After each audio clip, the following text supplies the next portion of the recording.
안녕하세요. 반갑습니다. 전문 상담사와 코치들을 양성하는 일을 하고 있습니다. 오늘도 상담사 선생님들이 여러분 오셨는데요. 여러분 상담사 하면 어떤 이미지가 떠오르세요? 상담사, 친절한 이미지요? 예. 많은 분들이요, 상담사 하면 산파를 떠올리세요. 산파. 산파 아세요? 요즘에는 산파 많이 없죠. 예전에 우리 어머님들이 아이 낳을 때 이제 혼자 힘들게 낳을 때 옆에서 손을 잡아주고 으쌰으쌰 이렇게 힘을 불어넣어주는 분들을 우리가 산파라고 했었잖아요. 그죠? 저도 이 산파의 중요성을 절감한 적이 있어요. 제가 미국에서 한 10여 년 동안 유학 생활을 했거든요. 그래서 첫째 아이, 둘째 아이를 다 미국에서 낳았어요. 제가 낳은 게 아니죠. 제 아내가 낳았어요. 근데 이제 미국서 아이 낳는 것과 한국이랑 다른 게 하나 있더라고요.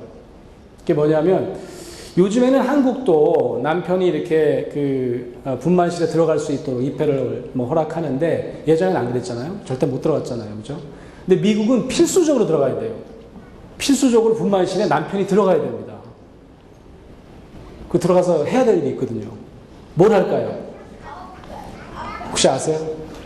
미국에서는요, 남편이 들어가서 탯줄을 잘라야 돼요. 그래서 가위를 줘가지고 탯줄을 자르는 일을 시켜요. 그래서 제 선배님들이 이미 이제 유학생활 중에 이제 아이를 낳아보신 분들이 저한테 그러는 거예요. 탯줄 자르는 게 쉽지 않대요. 어렵대. 그래가지고 잘못하면 잘 못 잘라가지고 평생 욕먹는데요. 와이프한테 너는 도대체 하는 게 뭐 있냐? 그거 하나 못 자르냐 그래가지고 연습을 좀 하래요. 근데 탯줄을 구하기가 어렵잖아요. 탯줄은 어디서 구해요? 그래서 제가 선배님한테 물어봤어요. 뭐 어떻게 연습을 하냐 그랬더니 좀 거시기한데 순대랑 비슷하대. 순대를 자르는 건데 근데 이 미국서요 순대 구하기가 더 어려워. 그래서 이제 어떻게 할까 이제 고민하다가요, 제 아내 몰래 대파를 샀어요. 마트에 가서 대파를 사가지고 대파를 자르는 거예요. 이게 보니까 어렵지 않더라고. 이런 거 갖고 어렵다 그러지. 근데 이제 제 아내가 저한테 그러는 거예요. 당신이 할 일이 있대요. 분맛이 들어오면. 그게 뭐냐 그랬더니 자기 손을 좀 꼭 붙들어 달래요. 자기 손을 꼭 붙들어 달래요. 할 수 있지. 걱정하지 말라고. 그랬더니 왼편에는 장모님, 오른편에는 저보고 이제 서서 자기 손을 꼭 붙들어 달래요. 걱정하지 마라. 그래서 이제 분맛이 들어갔습니다. 그래서 손을 꽉 붙들고 있는 거예요. 그래서 이제 힘줘 이제 애를 낳는데 이제 진통이 시작됐어요. 근데 갑자기 손이 저려오더라고. 제가 보니까 이 반지를 안 뺐어요. 제가 이렇게 반지를 안 뺐더니 너무 아픈 거예요. 손이. 그래갖고 처음에 좀 참아보려고 그랬는데 저희 아내가 처음에 좀 이렇게 좀 빼려고 살짝 제가 이렇게 손을 뺐더니 안 돼! 그러는 거예요. 빼지 말라고. 자기 빼지 마 그러는 거예요. 그래서 걱정하지 마, 안 뺀다고. 그래서 할 수 없겠더라고. 그래서 그냥 쥐고 있었어요. 제 아내가 분만을 한 3-4시간 했습니다. 나중에는 손이 저린 게 아니라요, 온몸에 마비가 오더라고. 그리고 완전히 감전된 것 같아. 그래갖고 미치겠더라고요. 온몸에 땀이 나고요. 결국은 이제 유도 분만을 잘해서 아이가 잘 순산됐어요. 그래서 정말 생명탄생의 신비를 경험한 은혜를 체험했거든요. 끝난 다음에 간호사들이 한 5명 정도 같이 이렇게 산파 역할을 했는데 이 간호사들이 오더니 한 명씩 저한테 확 껴안아주는 거예요. 한 명씩 껴안아주는 거예요. 너무 수고했대 저보고. 맨 마지막에 수간호사가 오는데 잊혀지지가 않아요. 수간호사가 흑인이었거든요. 저를 확 껴안더라고요. 그러면서 자기가 20년 동안 간호사 생활하면서 정말 수많은 부부들을 제가 봤대요. 근데 당신처럼 아내 손을 꽉 잡고 아내와 함께 고통스러워하는 남편은 본 적이 없대. 어떻게 그렇게 그냥. 그래서 제가 무슨 할 말이 없어가지고 제가 이 반지 때문에 그랬다는 얘기 참아 못하고. 그러니까 우리 상담사들도 말이죠. 이 어려운 인생의 여정에서 정말 위기 때마다 홀로 걸어갈 때 옆에서 정말 함께 힘을 넣어주는 분, 이런 분들이 바로 상담사다, 그런 생각을 해봐요.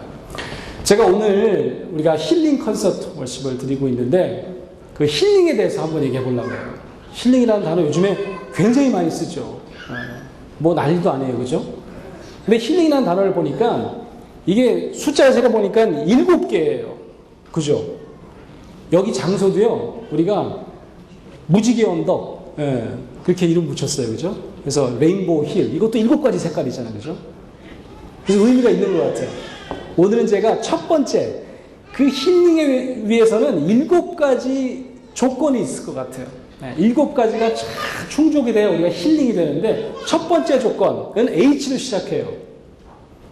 뭘까요? 궁금해요? 궁금하면 550원. 목사님이 11조 내라고 해갖고 50원 더 받아요. 제가 이미 얘기했어요. 첫 번째 H는 뭐냐면 홀딩이에요. 홀딩. 손을 확 잡아주는 거. 혹은 꽉 안아주는 거. 왜 홀딩이 힐링에 굉장히 중요한 요소일지 한번 제가 얘기를 한번 해볼게요. 영국에요, 굉장히 유명한 소아정신과 의사가 있었어요. 그분 이름이 도널드 W. 위니캇이라는 분이에요. 이분이 이 소아과 의사를 굉장히 오래 하다가 한 20년 가까이 하다가 나중에 정신과 의사가 된 분이에요. 이분이 멋있는 얘기를 했어요. 엄마에게 있어서 아이에게 피딩하는 것보다, 젖을 먹이는 것보다 더 중요한 게 있대요. 그게 뭐냐면 홀딩이래요. 아이를 확 안아주는 거래요. 왜 이런 얘기를 할까? 궁금하시죠? 이분이 또 이런 얘기도 했어요. 세상에 유아가 없대요. 세상에 유아란 한 명도 없다. 그런 얘기를 해요. 아니, 이 사람이 그 유아를 굉장히 많이 보고 산 사람인데 왜 그런 얘기를 했을까요? 세상에 유아가 왜 없어요? 본인이 굉장히 많이 진료하고 진찰도 하고 치료도 하고 했을 텐데, 가만 보니까 유아가 뚜벅뚜벅 자기 혼자 걸어오는 경우가 없더라는 거죠. 항상 누구랑 같이 와요? 엄마랑 같이, 아니면 다른 사람과 같이 안겨서 오더라는 거죠. 홀딩한 채로 오더라는 거예요. 자, 그때 생각한 거예요, 이분이. 아, 유아가 정말 나 혼자라고 생각할까? 유아들은요, 항상 엄마랑 나랑 한 몸이라고 생각한다는 거예요. 엄마를 절대로 다른 사람이라고 느끼지 않는다는 거예요. 왜 그럴까요? 엄마 없이면 밖에 나갈 수 없으니까 그런 거예요. 그래서 이때를 아주 절대적으로 엄마한테 의존할 수밖에 없는 아이의 상태라고 볼 수 있겠죠. 그래서 절대 의존의 상태, 그렇게 얘기할 수 있을 텐데, 이 시기를 위니캇은 뭐라고 부르냐면 홀딩의 시기다, 이렇게 얘기했어요. 안아주는 시기다. 안아줄 수밖에 없는 거예요. 아이가 눈도 제대로 못 뜰 상태니까 말이죠. 이때는 다 거치셨어요? 안 거치셨어요? 우리가 다 거쳤어요. 그죠? 우리가 다 안겨서 이 땅에 태어났단 말이죠. 그때 느낌이 어땠을까요? 아주 우리가 태어나자마자 얼마 안 됐을 때 그때 느낌을 알 수 없죠. 물어볼 수가 없어갖고 깐난쟁이한테. 그래서 우리가 추측합니다. 많은 심리학자들이 어떻게 추측하냐면 요때 우리가 전능감을 경험한대요. 전능감. 전능감은 누구한테 쓰는 말이에요? 우리가 하나님께 쓰는 말이잖아요. 왜 전능감을, 유아가 무슨 깐난 아이가 무슨 전능감을 느끼냐? 뭐든지 할 수 있을 것 같은, 자기의 욕구가 원하는 바가 다 충족되는 거예요. 근데 그도 그럴 것이, 아이가 원하는 게 많아요, 적어요? 뭐 직장 걱정을 하겠어요? 뭐 미래를 걱정하겠어요? 뭐 집을 살 걱정을 하겠어요? 뭐 걱정할 게 별로 없어요. 이 아이는 뭘 걱정해요? 배부르게 먹는 거, 자는 거, 그리고 싸는 거. 근데 엄마가 확 붙들고 있으면서 어떻게 해요? 다 해결해 주시잖아요. 젖을 불려서 배부르게 먹여주고요. 배부르면 어떻게 해요? 자요. 부채질도 해주고. 그 다음에 싸면 어떻게 해요? 닦아주고 불어주고 막 난리야.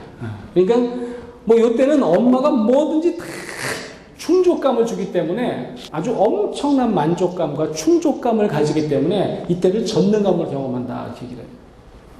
이게 좀 길면 좋겠죠. 평생 우리가 이렇게 살면 얼마나 좋겠어요. 근데 그러지 못해요. 그래가지고 학자들이 이게 한 얼마 정도 간다고 할까요? 한 달을 못 간다. 왜 그래요? 한 달 지나면 어떻게 해요? 엄마도 자기 삶이 있잖아. 애랑 붙어만 있을 수 없잖아요. 항상 껴안고만 있을 수 없잖아요. 그래서 엄마가 잠깐 밖에 나가는 거예요. 그래가지고 잠깐 밖에 나갔다가 아이한테 이제 몰래 이제 재운 다음에 입에다 골강절 꼭지를 엄마 저 꼭지 주려고 이렇게 넣어놓고 가는데, 밖에 나가서 일하시는 동안 아이가 깬 거예요. 울다가 저 꼭지를 떨어뜨렸어요. 그건 막 울고 난리가 나겠죠. 근데 어머니가 못 들었어요. 한번 상상해보세요. 그럼 막 눈물 콧물 빼고 그냥 막 잘못하면 토하기도 하고 토한 게 코로 들어가고 막 눈이 뒤집어지고 막 이러잖아 아이들이. 그죠? 그래서 이럴 때 아이들이 좀 전의 상태와 굉장히 다른 상태를 경험하는 거죠. 이때는 정신 상태가 어떨까요? 정신 상태가 어떨까요? 심리학자들이 굉장히 궁금했어요. 지금 거의 굉장히 충격에 빠질 것 같은데. 그죠? 엄마가 완전히 한 몸처럼 있다가 갑자기 엄마가 떨어져 나간 거예요. 그래서 이게 인터뷰를 할 수가 없어, 아이들은. 물어볼 수가 없잖아. 너 솔직히 어떤 얘기 물어볼 수가 없어, 깡나라한테. 그러니까 추측하는데 소아정신과 의사는 뭐라고 추측하는 줄 아세요? 이때 아이들이 첫 번째 정신분열증을 경험한대요. 분열증을 경험한대요. 너무 충격인 거예요. 자기랑 한 몸인 줄 알았는데 떨어져 나가버린 거죠. 그리고 오지 않는 거예요. 그러니까 우리가 그럼 평생 이 상태가 유지 안 되고 이렇게 우리가 건강하게 사는 이유가 뭐예요?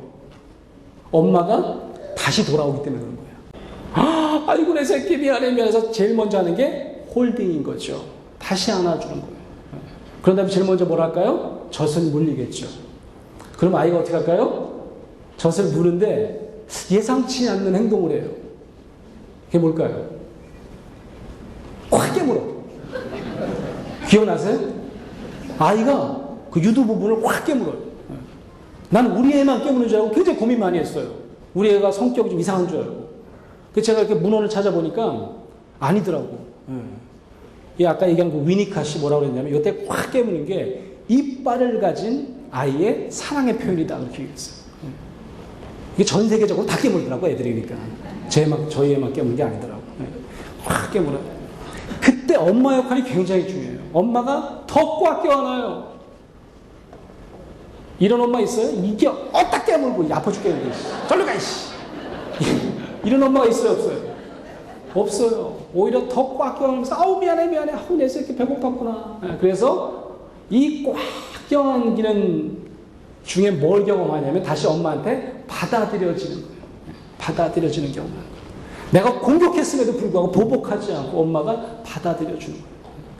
그러면서 그때 또 깨닫는 게 있어요, 아이가. 아, 엄마가 다른 사람이었구나. 나랑 다른 사람이었구나. 처음으로 깨닫게 되는 거예요. 다른 사람의 존재를 알게 되는 거예요. 그러면서 나를 더 확실하게 알게 되겠죠. 내가 이렇게 단독자로 이렇게 따로 있는 거구나. 근데 그게 굉장히 중요해요. 껴안겨 있으면서 내가 돌봄을 제공받고 있구나. 내가 사랑받고 있구나 하는 것을 알게 되는 거예요.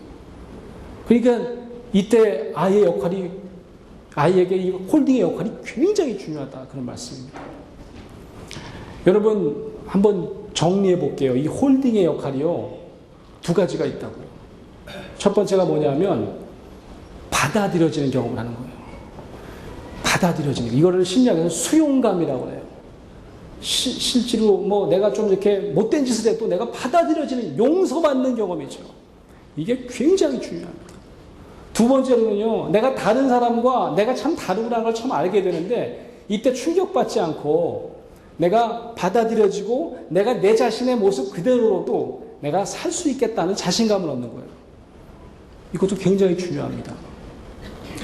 저희가 이렇게 힐링 콘서트를 준비하면서 맨 먼저 힐링 손님으로 모셔야 되겠다라고 생각했던 분이 바로 우리 북한의 딸 주민, 우리 세터민들이에요.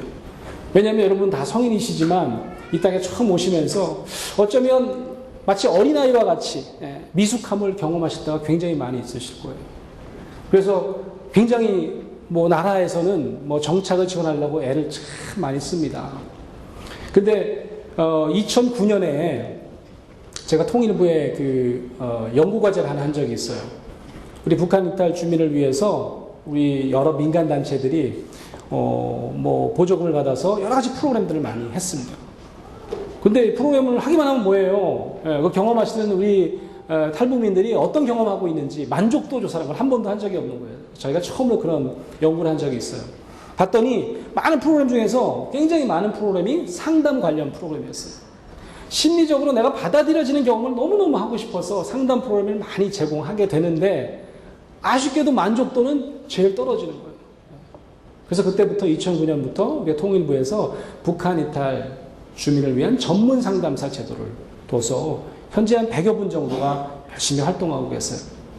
바로 이분들이 정말 이제 걸음마를 하고 계신 우리 북한 이탈 주민들을 위해서 우리 상담사 선생님들이 정말 열심히 옆에서 붙들어 주시고 안아주시는 역할을 하신다고 생각해요. 제가 이분한테 여쭤봤어요. 어떤 일을 우리가 좀 하면 여러분들만 이렇게 고생하지 않고 우리도 좀 이렇게 이분들을 붙들고 안아줄 수 있는 역할을 할 수 있을까? 어떤 일 하면 좋을까요? 그랬더니 여기 오신 분들이 가족을 두고 오신 분도 있고 여기서 이제 새로운 가정을 꾸려서 살고 계신 분이 많이 계신데 이게 좀 번듯하게 결혼식도 한번 못 해보고 정말 새로운 출발이라는 느낌 없이 그냥 사시는 분이 많은데 정말 따뜻한 결혼식 한번 해보면 좋겠다. 그런 소망을 다 가지고 계시대요. 야, 잘됐다. 그럼 우리가 이참에 이분들의 가족도 되고 친지도 되고 하객도 되어서 정말 정성껏 우리가 결혼식을 준비해서 결혼식을 해드리면 좋겠다. 그래서 우리가 첫 번째 레인보우 힐링 프로젝트를 우리 탈북민 가정을 정말 축하해주는 결혼식을 통해서 축하해주고 우리가 결혼 예비학교도 해서 이분들의 정말 가슴에는 애환도 같이 나눌 수 있는 그런 시간을 마련해야 되겠다. 그래서 우리가 12월 달에 크리스마스 즈음에 우리가 첫 번째 결혼 예식을 준비하고 있어요. 여러분 기대해 주시고 또 우리 북한 이탈 주민 전문 상담사들이 잘 도와주시리라 믿어요. 오늘 여기 오신 분들이요. 한 8분, 9분 되세요. 제가 여기 명단 올렸는데 우리 한번 일어나 보시겠어요? 우리 전문 상담사 선생님들. 오늘 오신 분들, 참석하신 분들. 예. 참 애쓰시는 분들이에요. 예. 우리 뜨겁게 한번 이분들 격려하시겠습니다. 예. 고맙습니다. 예. 정말 사랑하는 여러분, 우리가 힐링은 첫 번째 조건이 홀딩이라고 했잖아요. 그죠? 근데요, 여러분 주위에 계신 분들, 정말 치유가 필요하신 분들 손잡아 주시고 안아주시는 역할 굉장히 중요한데요. 쉽지 않아요. 왜냐하면 중간에 빼고 싶을 때가 많아요. 반지를 좀 빼야 되겠다고 싶은 생각이 많이 들 때가 있어요. 그래서 인내심이 필요합니다. 공격해도 참아내는 인내가 필요하고 맷집이 필요해요. 그래서 그런 역할들 잘 하고 계시는 전문 상담사신데 우리가 격려해드리고 우리도 이런 역할을 좀 함께 나눌 수 있으면 좋겠다 그런 생각이 듭니다. 아무쪼록 오늘 이 자리가 홀딩의 힐링을 경험할 수 있는 그런 자리가 될 수 있도록 여러분 함께 해주시기 바랍니다. 여러분 축복합니다. 고맙습니다.